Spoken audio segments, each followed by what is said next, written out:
Craig, we understand there is some weather out in the Gulf, and whenever there's weather in the Gulf, human beings are interested and they take precautions from the standpoint of a GM, a baseball organization here in Bradenton. What do you see, and what would you say, and what was it like in previous years? So we have a pretty in-depth and detailed hurricane preparedness plan that we follow. Went through that process last September, really hunkered down everything in terms of the facility, make sure everything's put away, tied down, anything that could blow around with some of the heavy winds that could come. Our operations team, our grounds crew, everybody does a really nice job getting prepared and going through that checklist to make sure the facility is ready to go. When you have a homestand and there's weather coming through, how do you make the games up, if possible? So it kind of depends. We've already had some conversations with the visiting team and MLB, so we all work together to come up with a plan to make sure we get as many games in as possible, while at the same time, obviously, the safety is paramount for the players, the coaches, the staff. So we kind of take it day by day. There's multiple scenarios of how things could ultimately play out. So we try to be as prepared and proactive as possible while continuing to monitor the situation and just continue to communicate as the time goes by. In closing, are there any final thoughts, and have you experienced a more challenging storm in the last 5 or 6 years? Well, this past one last year in September was definitely a challenging one. For sure, but it always is make a little bit more challenging during the season when we have games to deal with. The one in September last year was after the season had concluded, so there's a little bit less moving parts at that point, just in the calendar and in the schedule. But that was a challenging one for sure. Do the players how do you safeguard the players during that time? It's just, again, communication and coming up with a plan for them of where to go and just, whether it be stay at their apartments or whatever the case may be. Now, in terms of a career, a baseball career, a phenomenal career, tell us how you got started in baseball, and you've been a part of the Pirates organization for a while. So I've been with the Pirates almost 8 years in September. I originally joined in September of 2015. Originally as an account manager in ticket sales. My baseball career actually started in Clearwater with the Phillies and the Threshers, very similar arrangement as we have here, where we have major league spring training and a minor league team in the Florida State League. So I was lucky to start there when I was 18 as a part-time employee while I was going to school at the University of Tampa for sport management, and then really that just one thing led to another, led to some other internships, other opportunities before I came down here to the Suncoast, like I said, in September of 2015. Dream come true. You're here on the Suncoast. The Marauders have a great product. The Pirates are here, spring training. How satisfying is it to interact with the public and to know they come in and they get to see today's stars and tomorrow's stars? It's great. I mean, there's a couple things. One is, this community is really a great place to be, and that's really an aspect of the job that I really enjoy, is interacting with all the different, people in the communities, whether it's the business community, the nonprofits, the city, the county. Really, really great partnerships there.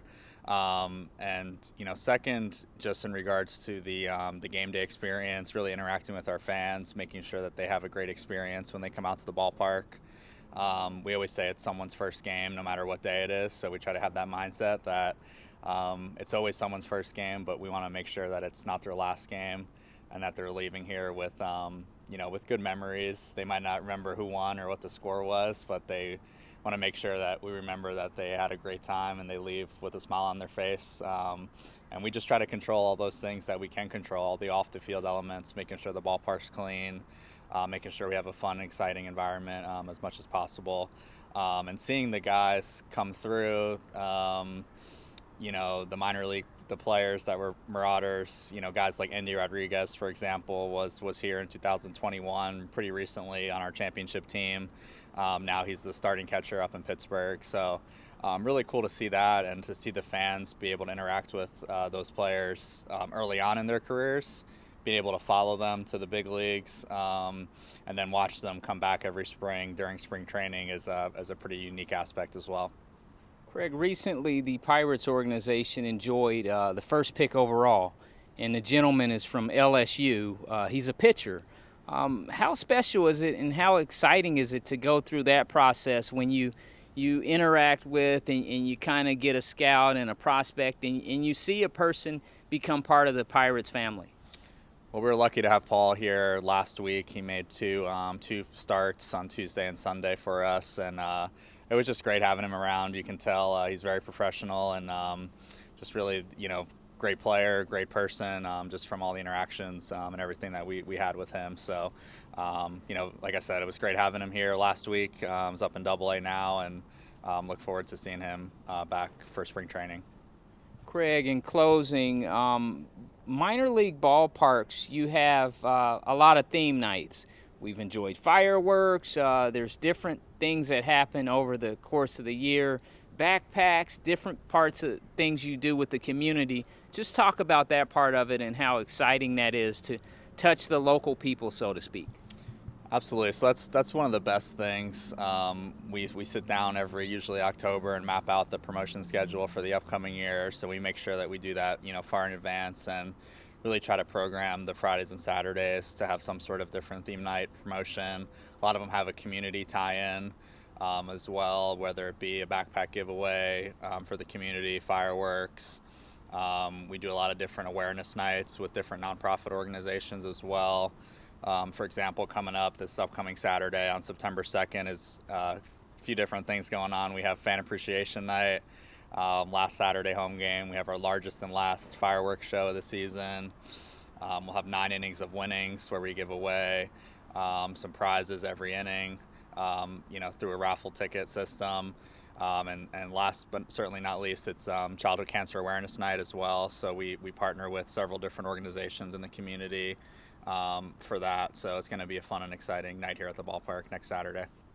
Craig, why baseball? Why do you choose the venue of baseball to interact with people and to be a GM? Baseball was always really a big part of my life since I was growing up. I always played baseball since I was, a kid in T-ball, played throughout high school. When I went to University of Tampa, my talent level was not conducive to continuing my baseball career. UT has a great D2 program, many national championships. So when I decided, I was going to hang up the cleats, so to speak, I went for sport management. One of the reasons I actually chose UT, coming from New Jersey, was the Tampa Bay area and how much baseball there was. So I was hoping and got lucky to latch on with a major league team to get some experience during spring training, which is a really cool and unique time of the year. So, like I said, baseball has always been a big part of my life, from playing, going to games as a kid. My family and I, we used to go to a lot of minor league games up in New Jersey, Trenton Thunder, Lakewood Blue Claws, Staten Island Yankees, to name a few. We would actually come down for spring training almost every year to Tampa to see the Yankees back in those days. So, again, baseball has just always been a big part of my life. And once I started working in it, I really started enjoying the behind-the-scenes aspects, and I really just enjoy minor league baseball specifically, where we get to do a lot of different things. As a GM, I'm mostly responsible for the business side and the off-the-field activities, but every day is different. We get to do a lot of different things in and around the team, and just coming here, having an office at a baseball park is something I think sometimes we take for granted, but is a pretty great place to be. And like I said, this community is really a great place to live and to work. Craig, I covered the Trenton Thunder down in Mercer County, also Newark Bears maybe a couple times. But just talk a little bit about how special it is to interact with the people in this particular market, and why Sarasota and Bradenton, the Pirates, the Orioles, Manatee, the city of Bradenton, why this Suncoast region is special for the Florida League, the State League, and definitely spring training? Well, there's a rich history of baseball here, at this ballpark going back 100 years for Major League Baseball being played. A lot of different teams have played here. On the minor league side, Marauders have been here since 2010, so not as much of a long history, but I think it's something where it's become a tradition for families and generations now starting to grow up coming to Marauders games, and then eventually continue to come as they get into adulthood. But the county here is really great. The city, the Chamber of Commerce, a lot of the different organizations that we work with have really embraced. Obviously the Pirates for 55 years, but the Marauders for the past 13. And one of the things that's unique is in Manatee County, of course, but even Sarasota County, there's not another minor league team in the Florida State League. At least there's some of the Florida Complex League, but there's not another Florida State League team. So I think we have a unique just opportunity here to connect with the community. Obviously, Manatee County is growing. Areas like Parrish and Lakewood Ranch continue to grow. So, we hope to be a weekend destination for kids and families to enjoy a fun and affordable night out at the ballpark. Craig, in terms of thriving through adversity, has it been a smooth ride to be a GM, or is there some challenges in there in that story of becoming the person you are? There's definitely been some ups and downs, particularly over some of the COVID years. We didn't have a season at all in 2020. 2021 presented a lot of challenges with a new schedule and a new league classification, a lot of different changes behind the scenes.